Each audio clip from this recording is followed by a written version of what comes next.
Hey, folks. Welcome to the Concealed Carry Podcast today. This Why, thank you. is season 6, episode 1. Imagine that.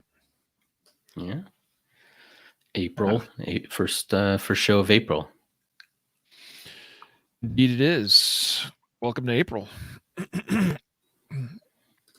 Yeah.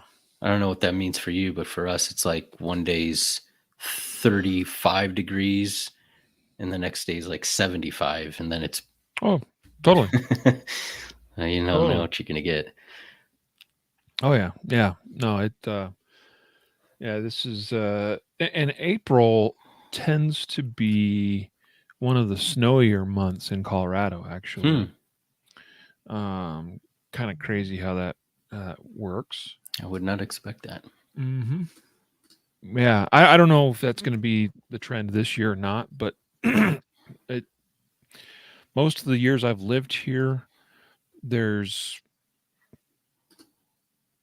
I don't know. It just seems like it's not unusual to have like this weekly schedule almost of snowstorms that will come through. It's really kind of bizarre.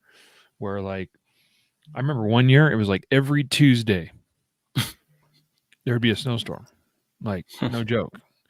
Um, nothing. Well, some of them would be pretty heavy. But it'd be like 3-4 inches, and then like the next day it's 70 degrees and it all melts, and you go on about life again, no big deal. And then like, I mean, I'm not even joking. It was I don't remember what year it was, but it was like seriously every week, like on a Tuesday, it just was like clockwork. I was like, what's going on here? And it would snow and then melt, and then next week snow and then melt, and then the next week snow, and it did like that. Did that like 3 weeks or 4 weeks in a row or something. It was pretty wild. So Hmm. John just left Colorado. It was warm and sunny. Yeah, if by just left you mean today, then yeah, that seems likely. Yesterday was not super warm and it was very windy. The day before was very windy. We've had a lot of wind this week. Hmm. So today seems pretty nice. Not super warm. I think today, let's see. Today we are hitting about 60 degrees. No, 52 right now. 52. Not bad, not bad. I'd take 50s, 55. Like 55 is a nice, comfortable temperature for me, honestly. Right. Yeah. Yeah, Elky's not wrong. Always windy the last few years. Like, see, Tuesday, was it? We had gusts of over 100 miles an hour in parts here. Wow. Sustained winds 45, 50 at times throughout the day. Easy, easy. Like my house was going bonkers, man. I'm amazed. Like we have some limbs down. I'm frankly kind of amazed that it's not worse than it is. So, yeah, there you go. Man. 85 and tornado watch in North Carolina, according to Eric. Well, we hope that you're all well and safe there. Judging by the winds that went through here the last day or two, I imagine there's some pretty serious weather that's being pushed in front of that, and that's probably just starting to get out your guys' way, out to the east there. So cool. Well, today's Justified Saves episode. I'm looking forward to it, guys. We've got a bunch of really good stories, so stick around. You're gonna have a good educational time. Yeah, I enjoy it. And we got some really good stories. I know I probably say that every time, right? Somebody's like, hey, you say it every time, but I don't know. That's one of my favorite episodes. And yeah, I even like just pulling all the stories together because there's so many stories. And I just try to skim off the best ones off the top. It's easy to have good stories when there's so many to choose from. Yeah. Yeah. All right. Well, let's go ahead and begin the recorded portion of the audio podcast this time. Let's do it. Obviously, we're already live with video, and this is obviously recorded for time immemorial on YouTube and Facebook. But yeah, if this is your first time, well, this is what we do. Each month, the first episode of the month is a Justified Saves episode. And by that, we mean defensive gun uses, DGUs, which is a common term that many of you may be familiar with. We're going to share these stories, lessons that can be learned from them, and hopefully they help each of you be smarter, wiser, better prepared, self-defense minded individuals. We were intending to do this episode yesterday, but had some things come up, so here we are. Glad to be with you on this Thursday. It looks like I am having a little bit of lag on my end, so may just give this just a moment before I attempt to begin the actual podcast content. Yeah, not sure what the deal is there. Yeah. Yep, definitely some lag on my end. Are you? I could pick up any. I'm coming through well for you. Yeah, for me, I didn't notice anything. Even now, huh? Yeah, maybe. I'm watching myself lag on the screen, so that's bizarre. If I'm coming through just fine on your end, but lagging on mine. I'm watching it on StreamYard, not Facebook, so I don't know. No, that's what I'm looking at too, dude. That's yeah. So Connor is picking up what I'm picking up. Okay. All right. I do this. I turn my head because that tells me for sure. All right. It seems like things are going better now. All right. Here we go. In 3, 2, 1. This is the Concealed Carry Podcast, Season 6, Episode 1. And welcome to the Concealed Carry Podcast, part of the concealedcarry.com network, and brought to you by Mountain Man Medical. Today is Wednesday, April 7th, 2022, as of the recording of this episode, and I'm your host, Riley Bowman. And today I'm also joined by, did I say Wednesday? Thursday, April 7th, 2022. That's what happens when we intend on recording on Wednesday and things get in the way of doing that. And here it is Thursday. Got the date right, got the day of the week wrong. Glad to be here with Matthew Maruster, our producer. Yes, sir. We can actually blame him for not correcting the outline. I was typing that in as you were trying to get it in before. Because I was reading the script and I read Wednesday, and you're like, oh, snap. That's me, Mr. Producer. Hey, guys, we're glad to be with you. This is the first episode of Season 6, and coincidentally also being the first episode of the month is our Justified Saves episode, which is our term for defensive gun uses, or DGUs. In this episode today, we got a collection of great stories with many lessons to be learned and shared from across the country of lawful citizen use of deadly force. Well, sometimes we share some stories are not lawful as a means of learning from them, but most of the stories we end up sharing are the good ones. We do have some. Well, I don't know that we have any like what nots to do today in terms of overall. I mean, there's sometimes lessons that can be learned into within some of these incidents that might be like, hey, maybe don't do that kind of thing. But we don't have any what not to do stories today. Do have one of the tragic outcome. It was really sad to read about, and I don't necessarily get enjoyment out of sharing those kinds of things, but it's important we share them. It's important we talk about them.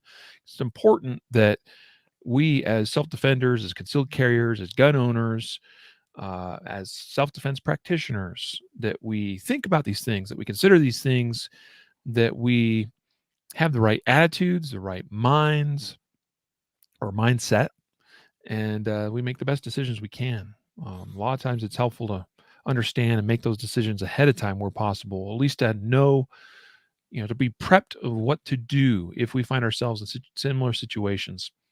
Today's episode is sponsored and brought to you by CCW Safe. They are our preferred provider of self-defense legal coverage. We encourage you to check them out at ccwsafe.com.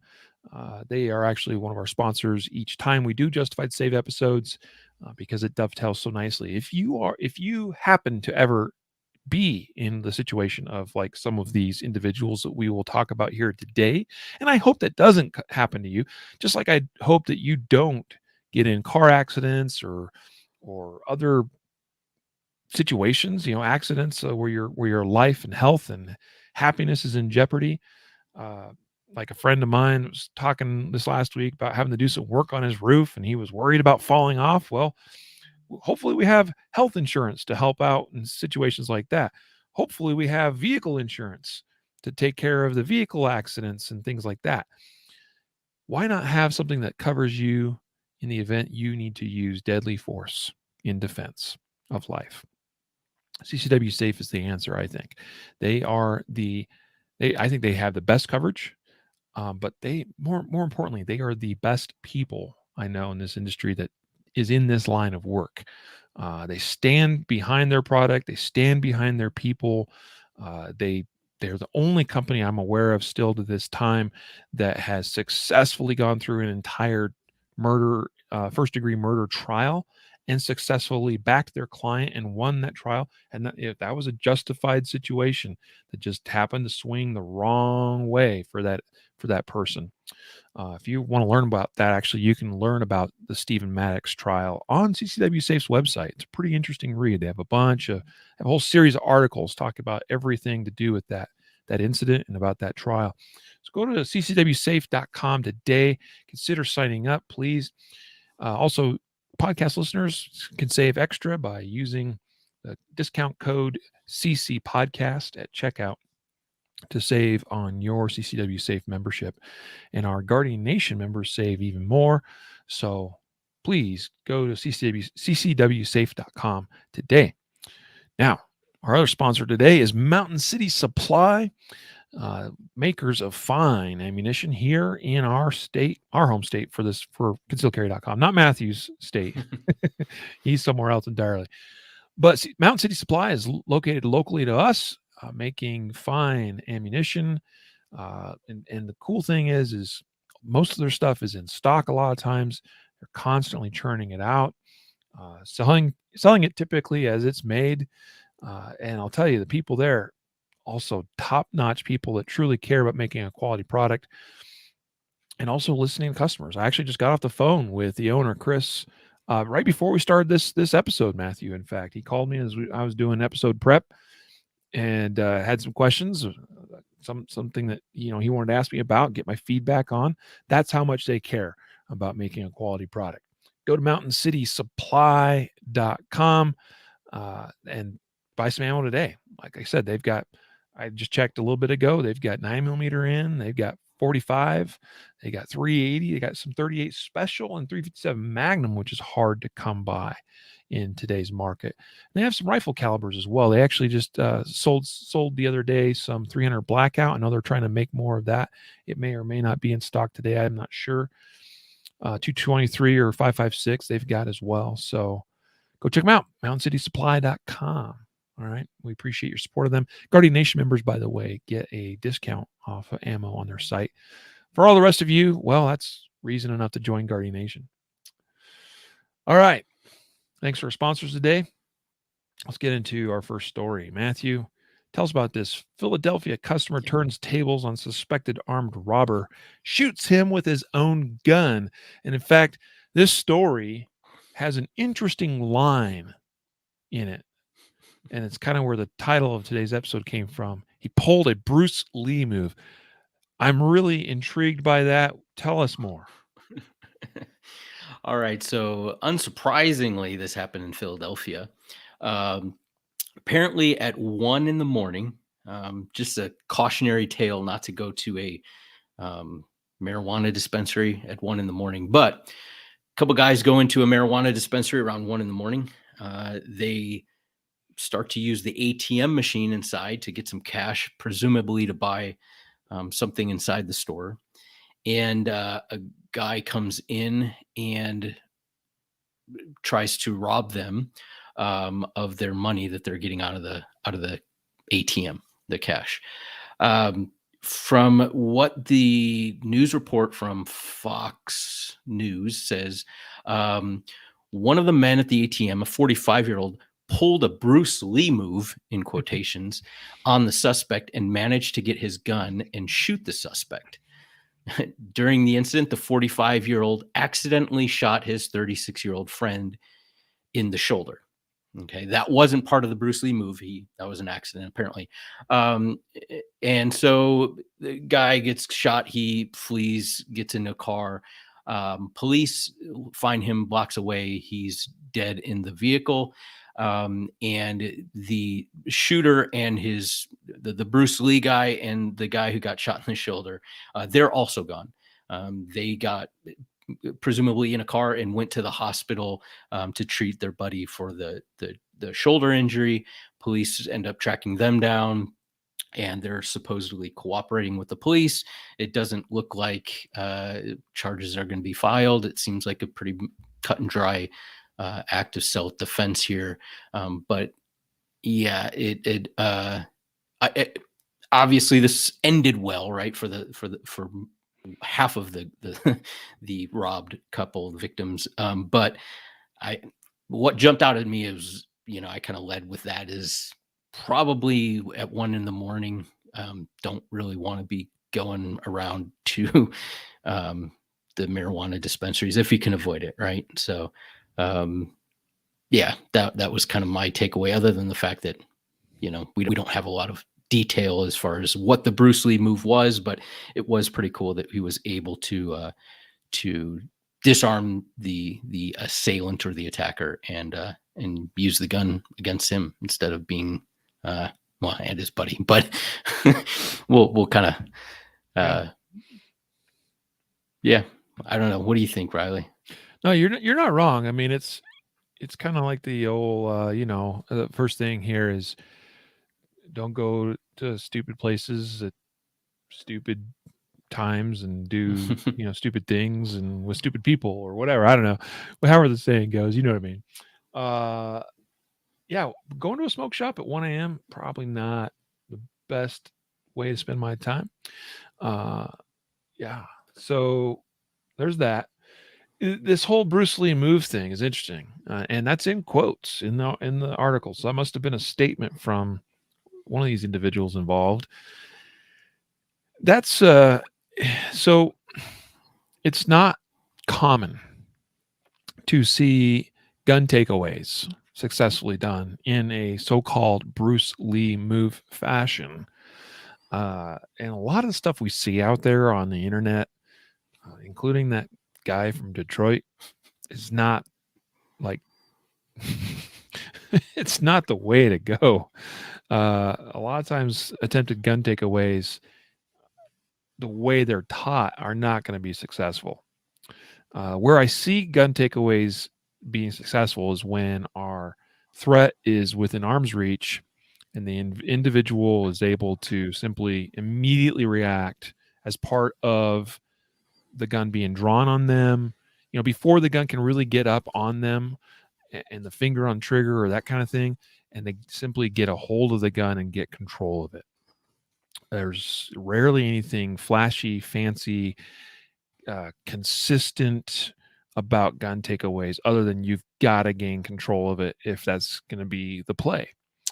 And even then, a lot of times they're not particularly, they don't go, they're ugly, brutal, nasty fights sometimes, and people win sometimes and people lose sometimes. Says that the individual, the 45-year-old man that disarmed the suspect and was able to shoot the suspect, said he accidentally shot his 36-year-old friend in the shoulder. Just the way this is written and the way I know these things go, it's entirely possible that actually occurred as part of the gun takeaway, as part of maybe fighting over the gun. Who knows how directly liable the 45-year-old man actually was for the shot that struck his friend, but it is possible too. And that's a important thing to understand and realize, that we're in a real world 360-degree environment. There may be people with us we care about that we don't want to get hurt, and it's very easy for us to make a poor choice that way, as far as shooting a gun and accidentally striking somebody we don't want to hit. So that's a real possibility that we need to understand. We need to be prepared for. We need to have good marksmanship, gun handling, shooting, decision-making skills to maximize our odds in this respect while minimizing potential harm to others that we don't want to harm. And the other interesting takeaway from the story, Matthew, is the fact that it mentions that the injuries to the suspect were in his groin and lower leg or legs, and he dies from his injuries. And so it just goes to show that you don't have to get shot in the high center chest or in the head to die from gunshots or from any kind of wound. I'm aware of multiple examples, and one in particular that's kind of ingrained in my mind, as unfortunate as that is, an image of a knife fight, not so much a fight, but a stabbing, where an individual is stabbed once in the thigh, severs his femoral artery, and like he bleeds out, loses consciousness, hits the ground in seconds. Okay, so the whole like, well, just shoot him in the leg or just shoot him in the arm. Yeah, that approach is not one we can count on for a variety of reasons, ethical reasons, moral reasons, or tactical ones, in terms of either affecting a stop, nor can we count on it the other way being, something that maybe discourages somebody from their attack but preserves their life.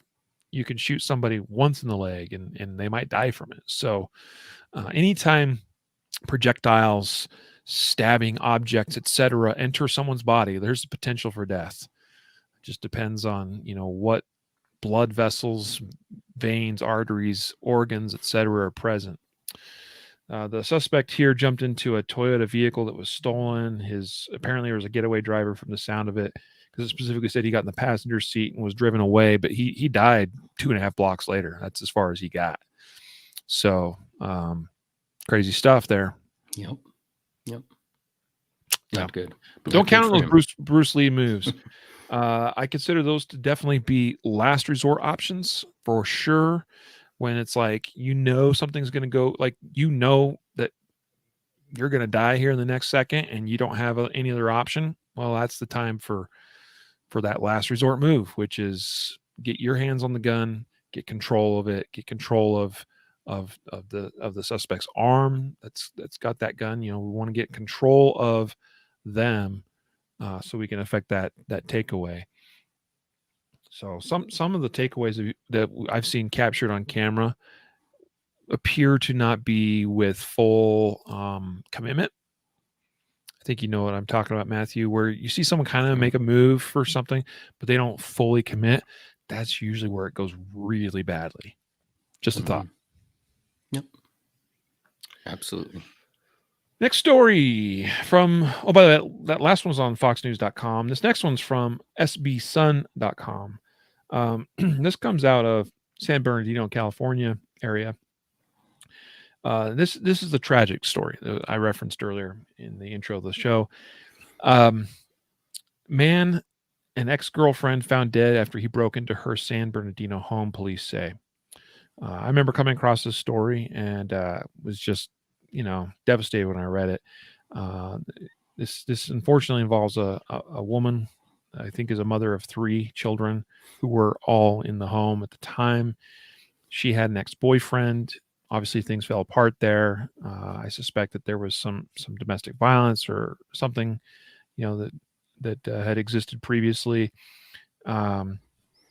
He broke into the home, and the interesting thing here, and it does say that she had a temporary restraining order against him. And then, there's the statement I remember reading, and there was a history of domestic violence with regards to him. He entered the home. She shot him in self-defense. Okay, good for her. Unfortunately, it was not enough. He was able to overpower her and then grab the gun and shoot her. She was pronounced dead at the scene. So was he. So she shot him fatally. Let's keep that in mind. That's important to realize here. So she did the right thing here. He was a physical threat to her. He illegally broke into the home. He's an intruder at that point. She shoots him. It's fatal, but there's enough fight in him to continue coming at her, to gain control over her, take her gun, and then kill her with it. This is like the age-old argument the anti-gunners have, used with respect to guns, where they're like, oh, well, you're just arming people and they're just going to get the guns taken away from them and they'll get killed with their own guns. That, this is a fantasy that people actually can defend themselves successfully. Well, we know that to be a lie, right? Because you guys hear all the stories here about all the successes that come and many domestic violence type related incidents. In fact, I think we've got at least one, if not two more. Yeah, we've got, because that's right. Our last story today is an ex-boyfriend one as well. Okay, and there's another one that's sort of similar, although it's a little bit of a different circumstance and also a very tragic one too. But so we know that to be a lie. We know that it is far more common from what we come across in the news. Because we report this stuff as fairly as we can. We specifically bring to this podcast stories like this one where things don't go well, right? And we bring to you also the successes, which far outnumber, at least in our evaluation and going through the stories. So the anti-gunners are wrong in that regard, in that respect. But this is the unfortunate reality. Okay, this is a validation, at least in the case of this incident, of that argument. Well, you pretty little lady, you're just going to get that gun taken away and used against you. So I do have, I don't know how good of a source it is, but where I actually first came across this story was on social media, and the individual that posted about it said they were familiar with her. And this individual is someone that trains, not her, but the person that posted the story is pretty active in the training community.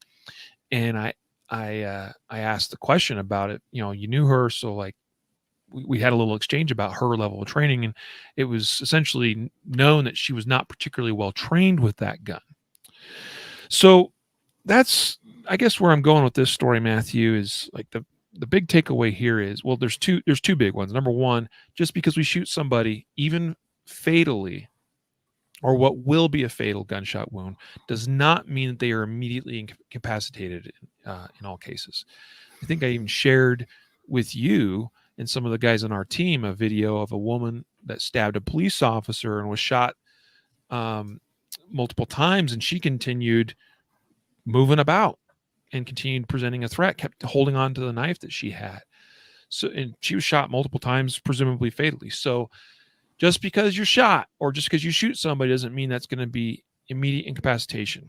So talking about full commitment, Matthew, and I don't know all the circumstances of this San Bernardino incident. I don't know how close he managed to get to her before she could shoot him or anything like that. But if you're going to commit, by golly, you got to commit. And you got to you sign up for the deal. You sign up for the whole deal. And I kind of wonder if this was it could have been a couple of things. Number one, could have been that she fired multiple times and failed to hit her target except for once. And that failed to produce the immediate stoppage that needed to happen. Number two could be that she only fired one shot and was unsure about firing more. Maybe was shocked, maybe was scared, maybe just was a little bit hesitant to fire more rounds, and that bought enough time for her attacker to come after her and get her. Either way, I suspect training and also the level of commitment and that personal, mental fitness, if you will, to do the job necessary and stay in the fight all the way through. I think that those both were likely factors in this case. So sorry, I kind of talked for a while there and probably stole some of your thunder, but no, it's a tragic story, but one with a lot of really important lessons and implications. Yeah, and I think, and I didn't know the background that you knew, and I don't know any other than, the story is literally about 7 sentences long, so we don't know anything that happened outside of those 7 sentences, but I think this is why I find it so important to understand like the physiology of gunshot wounds, the reality of them, right? Like, because we see videos and we see people get shot one time and they drop like a ton of bricks immediately. And if that's all you see, or if all you know of, how the body reacts to gunshot wounds is a few videos like that, then there's a potential that you shoot once and then you expect that outcome. And when it doesn't happen, you may not immediately know to, the next kind of the next thing to do, right? You kind of freeze because you're not expecting that. There's the flip side of that in saying, I'm just going to mag dump into anybody at any time, and and that'll be justified, and that may not be justified, right? Like they may drop after one shot and you continue to shoot 14 other shots while they're on the ground, and that might open you up to some sort of liability. So I think, like, analyzing these stories and really understanding them, not for like the shock value or whatever, but like understanding that like each incident is different, and the incident that you have in your mind, how it's going to go down, how it's going to play out when you end up using your gun, that might not be how it's going to go. And so, analyzing what's in front of you, being able to think as you're watching this play out. And I think the training aspect, goes into the reason why we do, one of the reasons why we do target high center chest is that those are usually more quickly able to stop an attack, right? And so we don't know how long it was between the shot that she fired and her being disarmed. It could have been almost simultaneously. It could have been 10, 15 seconds. And so we don't really know, but we know that if we do hit high center chest, they're like the attack is more likely to end quicker. And that's what we want, because we want to avoid situations like this where, the person still can disarm you and take the gun and use it against you, and then you both end up dying. So I thought that this was really, you hit on all those points. And I just thought that overall, this was a really good kind of, not a good story, but something that we could extract a lot of useful information. Yeah. I know that occasionally we've been accused of like, what's the word? Surmising, of reading into things or put. Yeah, there's a word though I'm missing. Speculating. There we go. That's the word. It's too big and fancy for my little old brain. Kind of speculating about, what may have happened in stories like this. Please keep in mind, we use these stories as inspiration for critical thinking to occur, to ask the questions and the what ifs, like, well, did this happen? Did that happen? What if this happened? Like, it's food for thought for us to all think about and ponder. That's really what these news stories are really about. That's where the value therein lies. Okay, we don't always get the best information with regards to these stories. We don't get all the facts. We know this. We've talked about how that's the case. We're getting snippets as reported in the media. Rarely do we get video that accompanies some of these incidents. Okay. And I know some people like to see that stuff. Well, go check out Active Self-Protection YouTube channel, where John, our buddy John there, does a great job covering that stuff. That's his niche.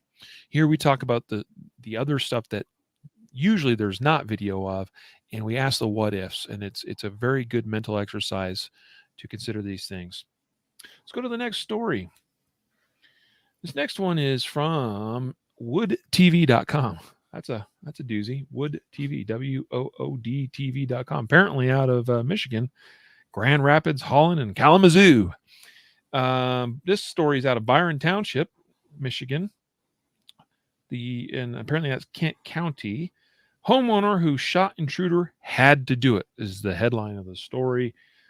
This is a local Channel 8 news, NBC News affiliate. So, Matthew, tell us about this attempted home break-in. Yeah. So basically this happens kind of on a rural more rural residential type area. But husband and wife are awakened in the middle of the night, noises outside their home, looks out the window, sees somebody smashing the windows of his truck that's parked in the driveway. He goes downstairs, opens the front door, and yells at the person to get up, get away, leave his property. And the person starts coming towards the front door. And they lock the door, close it. And his wife calls 911. He grabs his deer hunting shotgun and loads it. He has the amount of time to do that. While he's doing that, the suspect who was just smashing the windows of his truck in the front yard moves around to the backyard and starts yelling at him to give him the keys, presumably to the truck. And we later find out that this guy was involved in a traffic collision down the road, might have had a stolen vehicle, and was presumably trying to get a vehicle to leave the area. And I believe this is a story where he was actually a parolee at large, or a absconding parolee who didn't check in and things like that. So he's wanted by police anyways. Anyways, while he's in the backyard, he tries to force his way in through the back door, screaming, "Give me the keys." The homeowner points his shotgun at the suspect, who is able to partially breach the door, and he's telling him, "Get away! I have a firearm, or I have a shotgun pointed at you. Get away!" And at that, the suspect starts shooting a handgun at the homeowner, who's armed with the shotgun. He shoots the homeowner isn't struck, but he shoots towards the suspect, strikes him, and suspect leaves and is found dead by responding police a little ways away from the home. And I thought this was a good story. There's a little bit more. There's an interview with the homeowner. He talks about, that he's still shooken up. He didn't want to have to shoot the guy. He was, doing everything he could to not shoot him. He told him, "Hey, I have a gun on you, leave." But that wasn't persuasive enough for this guy to stop the trying to get in. He actually tried to shoot him. So it, obviously a legal textbook use of self-defense, whether or not it was castle doctrine or not, it was a legal justified use of self-defense. But if you have a chance to listen to the interview with the guy, it's good, because I think, and I wrote a kind of a follow-up piece to this content piece on the concealedcarry.com site about just thinking about, after this was obviously a justified use of defensive force to defend your family, your home. But what's after that, right? Like this home is riddled with bullets. There's a dead guy, outside, his door smashed up. The trauma of, I think he lived in the house for, I think it was 20 years or 15 years or something. 28 years. Long time. So, all of that, if you've ever been the victim of even just a burglary, right? Like your sense of security is kind of taken away. And so just kind of thinking about all these things and not blaming this guy at all. Like, I think he did everything he could do to de-escalate the situation once he went out and told the guy, "Hey, stop breaking the windows in my car." And he had every right to do that. I'm not saying don't do that. I'm just saying, we have the outcome, even though it's a good outcome. The guy's kind of left like, man, he was kind of tearing up a little bit during the interview. And so just kind of the reality of surviving a deadly force encounter. Yeah, it's awesome that you're not dead, and it's but there are still things that you have to deal with, and especially if the person's actually in your home and you have to kill somebody in your own home. It's a traumatic thing, and so we should be kind of have that spiritual, I guess, fitness or understanding of why we're using deadly force in that aspect of it that comes after the fact. Yeah, I think this gentleman showed incredible amounts of restraint. Maybe almost, I don't know. We don't know exactly how this played out in real time. We have his words. There's a pretty good interview, like you said, with him on camera talking about it. But I think he showed a lot of restraint, maybe almost too much restraint to a point. I mean, once the bullets are already coming at you, that's a problem, right? We'd rather be ahead of the curve in that respect. But he did a remarkable job. He said he didn't want to do it. He talked about his religious nature and as a Christian man not wanting to do it. But good on him for recognizing what he had to do, and then he was able to follow through and do it. I'll tell you this: this is a first for me in my recollection of somebody loading and using their deer hunting shotgun to take out an intruder with. I'm sure that left a mark. Probably pretty effective. If you can hit reasonably centered target, yeah, it's probably left a pretty good mark. This, unfortunately, I mean, and I do say unfortunately because I do not wish anybody to die, but the suspect here did pass away at the scene from his wounds or wound. It's probably one massive wound. Ouch. Now, here's the thing. The big things I took away from this story was, he talked about how he and his wife heard the vehicle break-in taking place, windows being broken into the truck. And he opened the door and he said, "Get out of here," right? And at that point, the suspect started coming towards them, started advancing towards them, is the words he used. So we've cautioned so many times on the podcast about confronting elements of crime occurring outside of our home when our home is our generally our safe, protected haven. And we'd prefer to keep it that way. But if you're going to confront a criminal like this guy did it the right way, because he didn't go out there. He didn't go right out there, and put himself in a vulnerable position. He opened the door.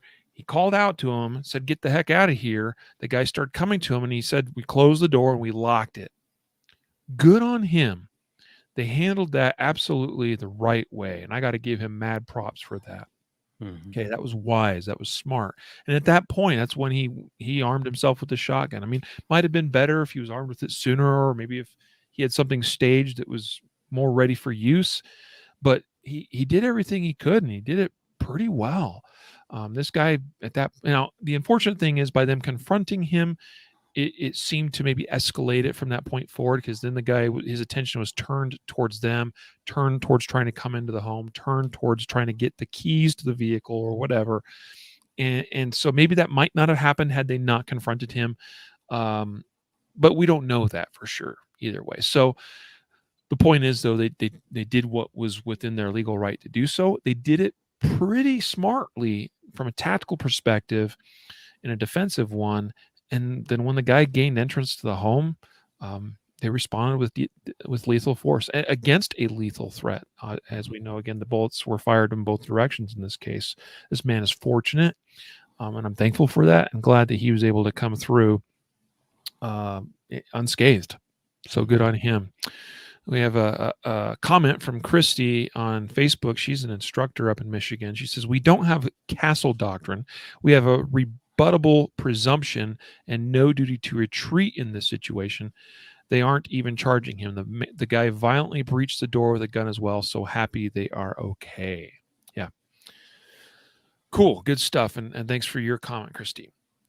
Let's go now to the next story. This one on WBRZ.com, an ABC Channel 2 affiliate, St. Rose, Louisiana. Sheriff says 21-year-old shot to death after pulling gun on his parents. So this was one of those other domestic situations that I referenced earlier in the episode that is very unfortunate. And man, I don't know for sure how I would handle a situation like this myself. Of course, circumstances are going to be important and relevant in any kind of situation like this. But What we have here is a 21-year-old man who showed up at his parents' house with a gun and bulletproof vest that we know. Now, let's be clear. In the media, there's plenty of times things are reported as being bulletproof vests when they're actually not. Sometimes they're just tactical vests. Sometimes they are plate carriers, but or armor carriers, but they're not actually filled with any armor. I just mentioned that.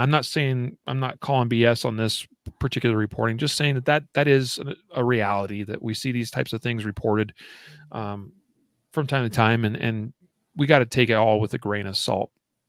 But it is a relevant detail to a situation like this. And I'll tell you, if I had to defend myself against somebody wearing a vest of some sort that might contain armor, particularly if I couldn't discern that one way or another, I'm likely assuming that it is, right. So that's an important thing to understand. But this man came to his parents' house armed with a gun and bulletproof vest. Apparently, there was an argument that erupted between him and his mother in the home. The confrontation escalated, it said, after his father arrived. The sheriff's office said that the son then drew a handgun, prompting the father to pull out his own weapon and shoot.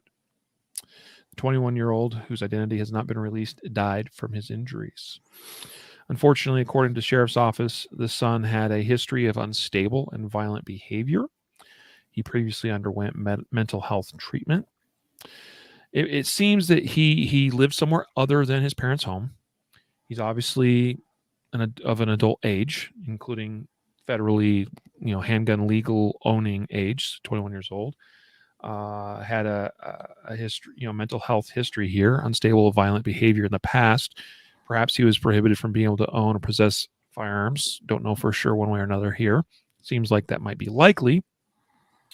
My point there is that when we know somebody is in an unstable mental place, particularly with a tendency to violence, like, we need to take action where possible to get them the help they need and to get them the treatment they need, and to where possible, remove guns from them. Okay. And I'm not talking about red flag laws here. I'm talking about, as a parent or as a family member or as a friend, even if you know somebody that's going through a mental episode, you can always. Now, this situation may be, I'm not saying this applies to the situation at all, but it's not a bad idea to volunteer yourself at least to, hey, I know you're going through some stuff right now. Can I help you out? What can I do for you? Can I take care of your guns for you? That kind of thing. Be open to having those conversations. All right. The work that organizations like Walk the Talk America is doing, very, very excellent stuff. And there needs to be more of that. There needs to be more mental health conversation going on in this industry. And by the industry, I mean amongst us gun owning, Second Amendment believing, self-defense minded folk. Okay. But this is a tough one, like, could I kill my own child? And we've covered some other stories that are similar to this. And I know of one personally, firsthand, where someone had to do that here in the Colorado Front Range area a number of years ago. And it's a meaning in that situation, it was actually the opposite way. It was the son having to kill his father, his violent father. But I don't know, but situationally dependent for sure. If other people are present, other people are at risk or being threatened, that certainly plays into it. There's this part of me that's like, you know what, son, I love you. Like, I'd give my life for you. But point is, we got to take everything into context. And so it just breaks my heart to read stuff like this. It's obviously someone that needed help and unfortunately didn't get the help he needed. So I had to come to a head here with a very, very violent end that unfortunately is probably going to be rather traumatic for the rest of these parents' lives. Yeah. Yeah. And I'm not, so I'm going to point out one thing in this story, and it's not because I think that this person did anything wrong. And I'll repeat it. I'm not using this as a reason that this person did anything wrong.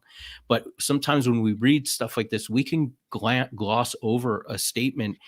And the statement I thought that that jumped out to me when I first read this was deputies say the confrontation escalated after his father arrived.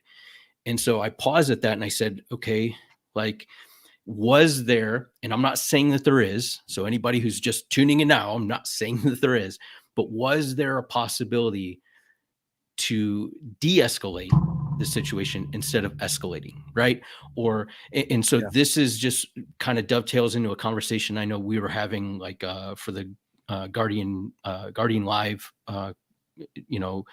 video, that we're talking about the importance of de-escalation, and how, yes, he might have done everything correctly. I'm not saying that he didn't, but how much better would it have been if there was the opportunity, or there could have been a de-escalation instead of escalation, when the father arrived. And that's just in any situation. I'm not saying this specifically. I'm just saying in any situation, if there's a possibility for us to de-escalate. And so it makes sense for us to take that into consideration anytime that we have, especially if we have a family member who is prone to violence or mental, problems, and there's been an ongoing, issues going on.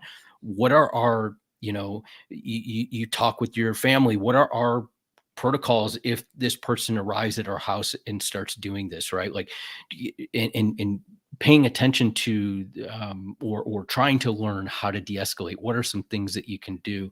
And I'm not saying any of those would have worked in this situation. I'm just saying it makes me think, how much more important it would be. You kind of hit it on the head, Riley, when you're saying, like, I would talk, I'm telling my son, I do anything, I die for you.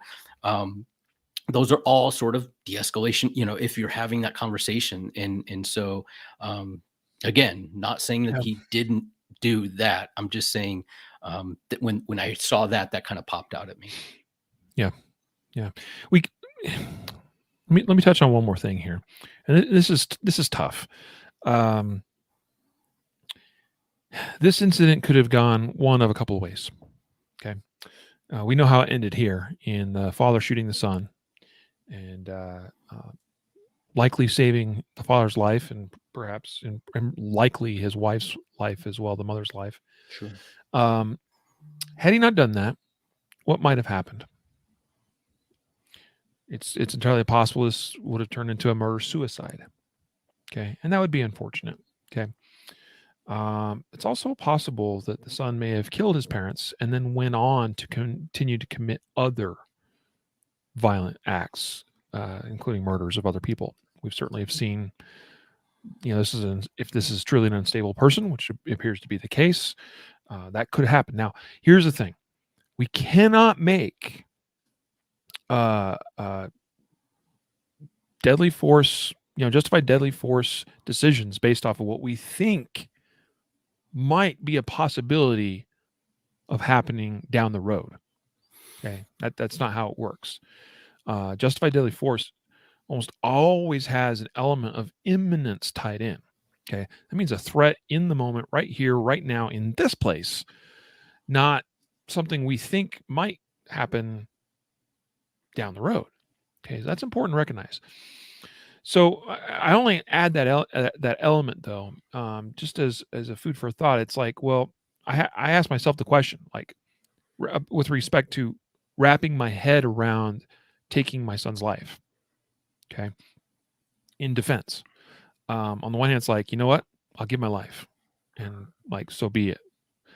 At the same time, like, there's justification here to use deadly force, and maybe by doing so, it actually prevented something way worse from happening later. I'm not saying the justification. There's a distinction there, that the justification already exists in this imminent event, and by him, the father, acting, it may have prevented something else from occurring. So, something else to think about. I don't know. Absolutely. It's a crazy, unfortunate, terrible story. Let's go to Houston now. Why don't you tell us about this wild incident involving multiple intruders armed? Each one of them are armed with guns. This happened in Houston. This is reported on abc13.com. Home invasion sparks gunfight with suspects at Southwest Houston apartment. Yeah. So this happened around 12:30 in the morning on March 18th, 8200 block of West Belfort in Houston, and like you said, an apartment, and a Ring camera and an indoor camera catch much of this. So what we have happening is it appears as though I think at least 4 or 5 suspects armed. It appears as though at least some of them have some ARs and long guns and maybe some handguns as well. But they breached this front door with, I believe, maybe 1 or 2 kicks. The first kick is unsuccessful, but it does enough damage where the second follow-up kick breaches the door, opens the door. I think it's kind of hard because you see one view and then you see the other, but it looks like like 2 kicks. Anyways, as soon as the door it opens, you can hear on the Ring camera that they say like HPD, trying to say that they were Houston Police Department. Now, while this is going on, the homeowner or the apartment owner, you can see an inside camera, and he comes around the corner, presumably out of his bedroom, around a corner where it would open up into the front door area of the apartment, and you can see him kind of closing the distance. I believe the video. He actually hears the kicking before they breach the door, and he's coming around the corner. He has a firearm held out in his hand, one-handed, kind of holding it out, and when the door breaches, he fires, I believe, 1 shot. I don't know. There's no sound, but it looks like 1 shot, and kind of retreats around the corner. These guys eventually even come in that initially stops them, but they continue to come in. And I don't know if he fires another round down the hallway from his bedroom, but these guys kind of come around the corner, where it would kind of intersect with the hallway from his bedroom.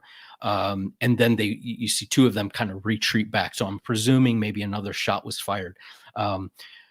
It doesn't say how many rounds were fired. Nobody apparently was hit or injured, even in an apartment complex with bullets flying different directions. It doesn't appear that anybody, in adjacent apartments, upstairs, downstairs, left and right, or anything, were struck. Thankfully, the backdrop of this person's, the apartment door, the front door to this apartment, kind of isn't, right across from another apartment. That might have changed things. But presumably rounds were flying out into the unknown. So just it's a kind of a wild little story that was caught on video, and you see kind of two different videos catch, 2 different angles. And I'll kind of let you kind of jump in there and what you saw, Riley. Yeah, the first thing that really was notable was the fact that these men claimed they were with the police department as they entered the apartment. They called out HPD, HPD as they went in. Okay, this is where I think, number one, we need to be aware of that as being. It's not the first time this tactic's been used by home intruders. So we need to give that some thought. Secondly, this is also where I think police departments need to get wiser and smarter than their own tactics, especially with respects to warrant service, and especially no knocks. And I know no knocks are a controversial subject amongst a lot of folks. I am of the opinion there's a place for them, but I think that there needs to be some really sound policy implemented, with a lot of safeguards put in place to ensure that no knocks are not abused, not taken advantage of, and that when they are executed, that they're done very, very well. Okay. Meaning, like, one of the biggest problems we've had with no knocks is police, officers hitting the wrong house.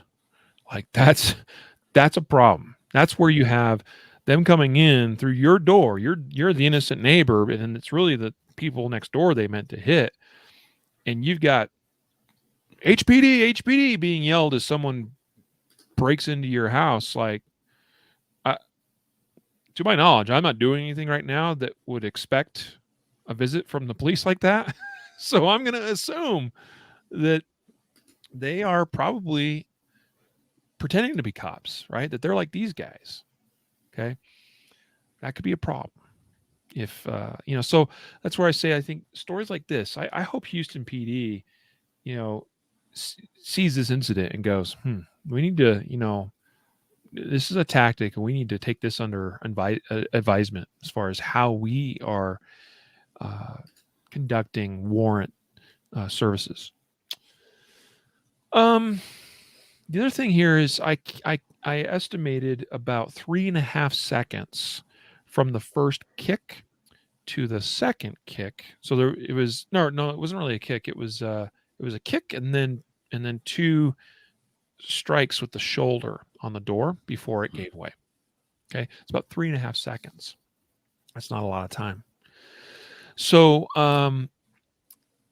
I would suggest a lot of times we don't have the option of beefing up security of property we don't own, in a permanent fashion, meaning I don't have the option perhaps in installing my choice of locks, my choice of deadbolts, whatever that might be, to my apartment door.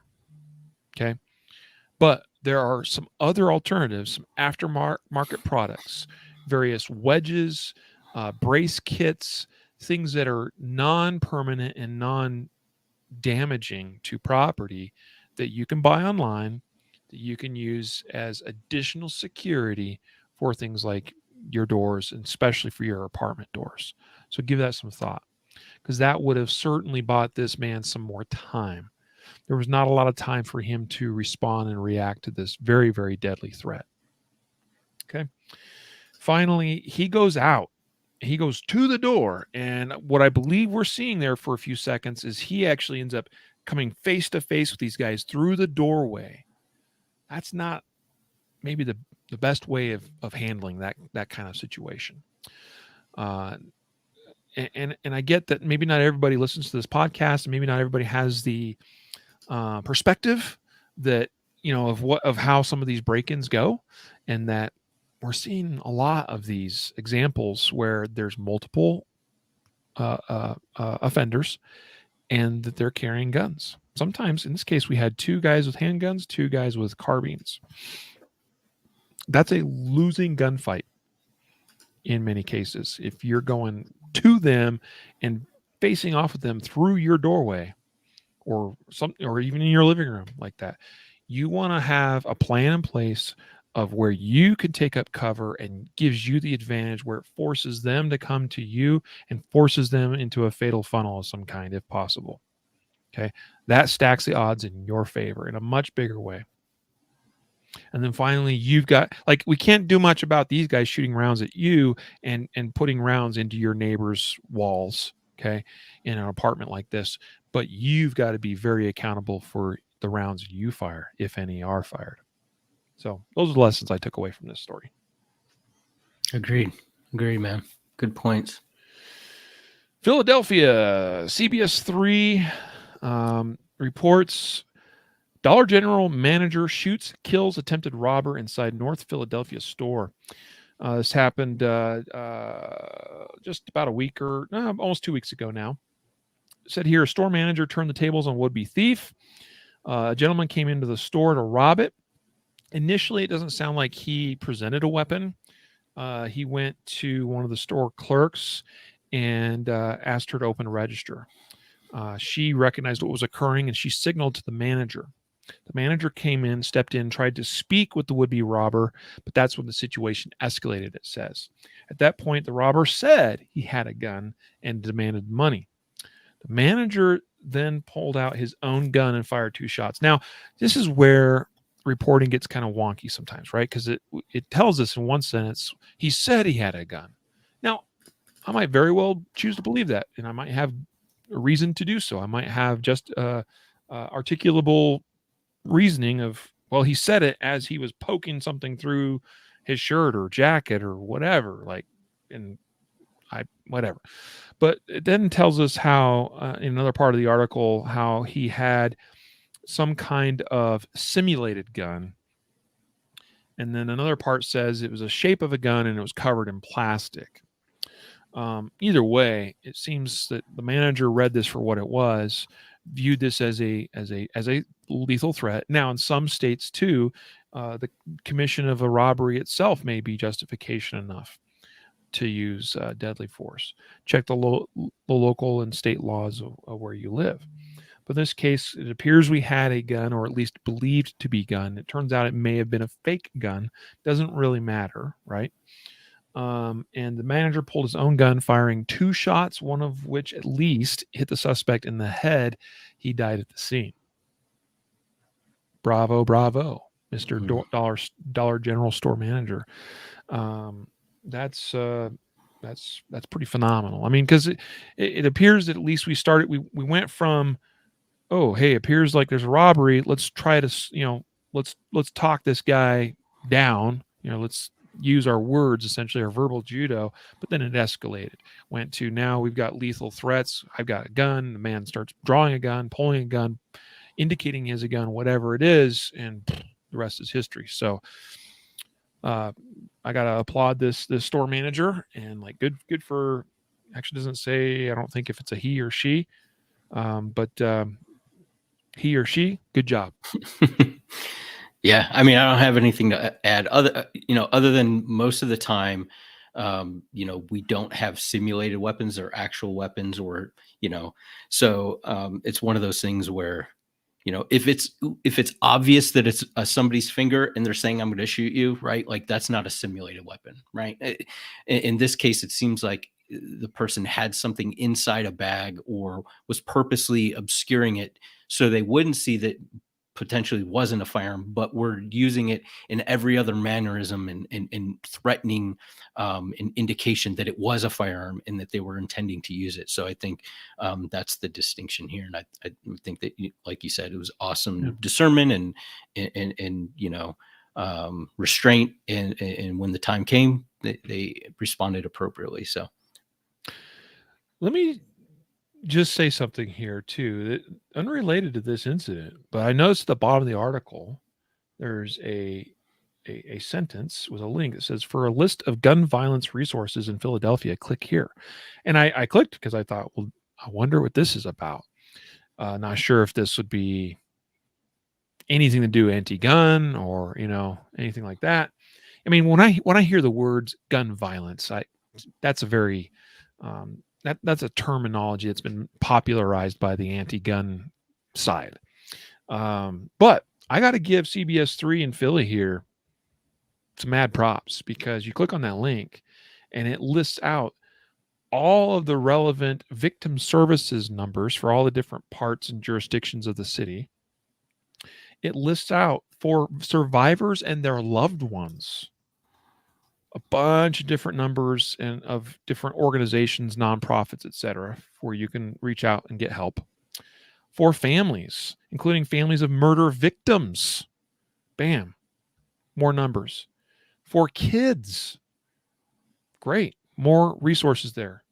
For resources around suicide, several options there. And then for resources around domestic and intimate partner violence, a number of numbers and links and things listed out there.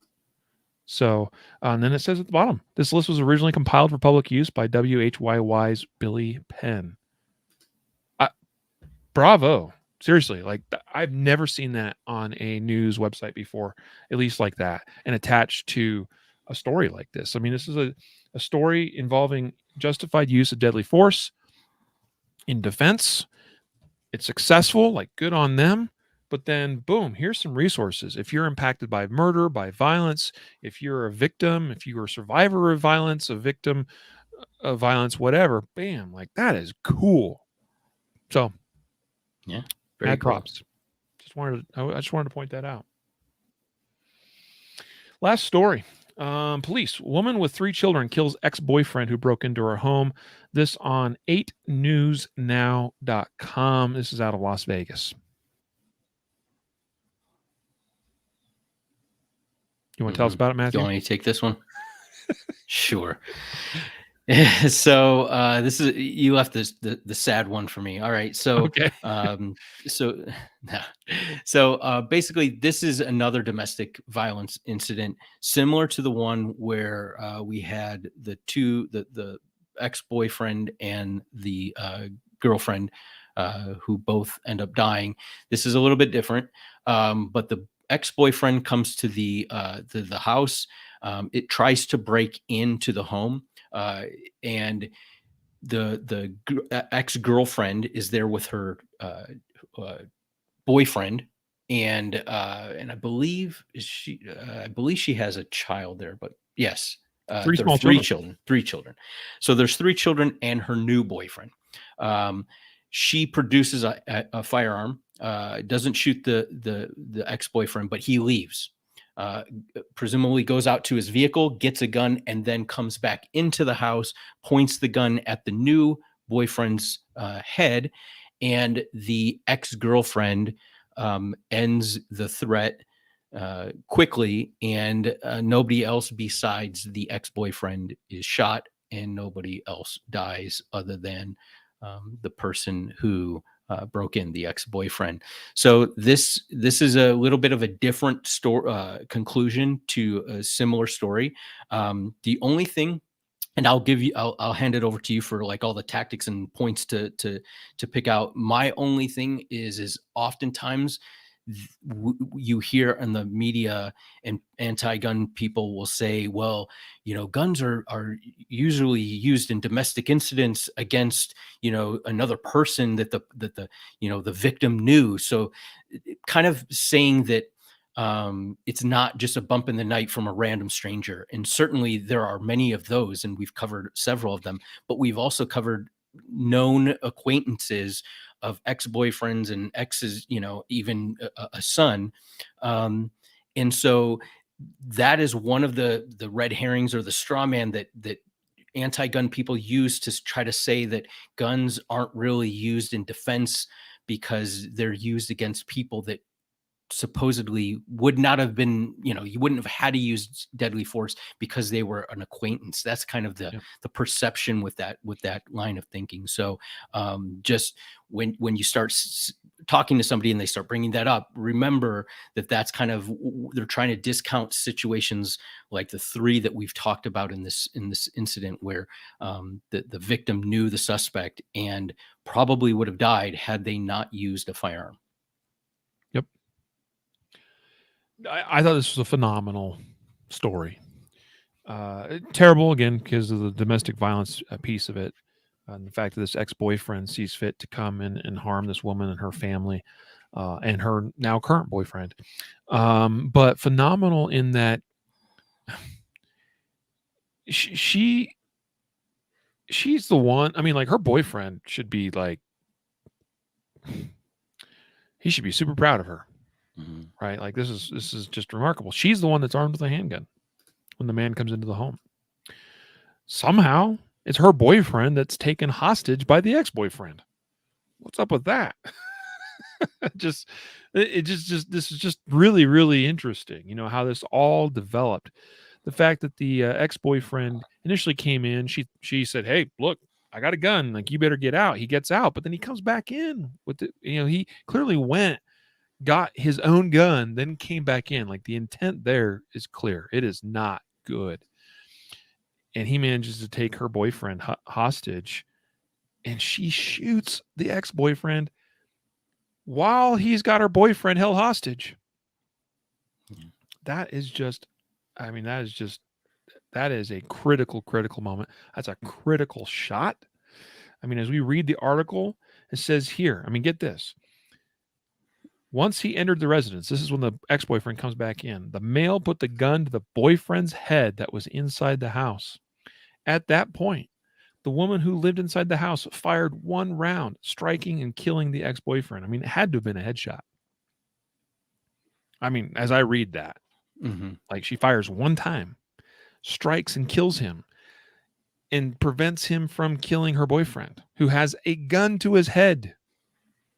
That is just awesome. It's a terrible story, but like, wow, like bravo, like this is what it's about. As far as that, the personal first respond, like you are your own first responder business. Like this woman saved herself, saved her boyfriend, saved her whole family Mm-hmm. with a critical must make shot. I'd love to know more about her. I'd love to know more about her background, maybe even her training level. Like, is it something that she was prepared to do? Is it something that she was confident in being able to do, that her level of skill, her level of training suggested to herself, gave her confidence that she could do this? Or did she just like I just got to go for it? Like, got no other options here. I don't know, but that's remarkable. Mm-hmm. It's not very often we see real life hostage situations that are resolved like this by citizens.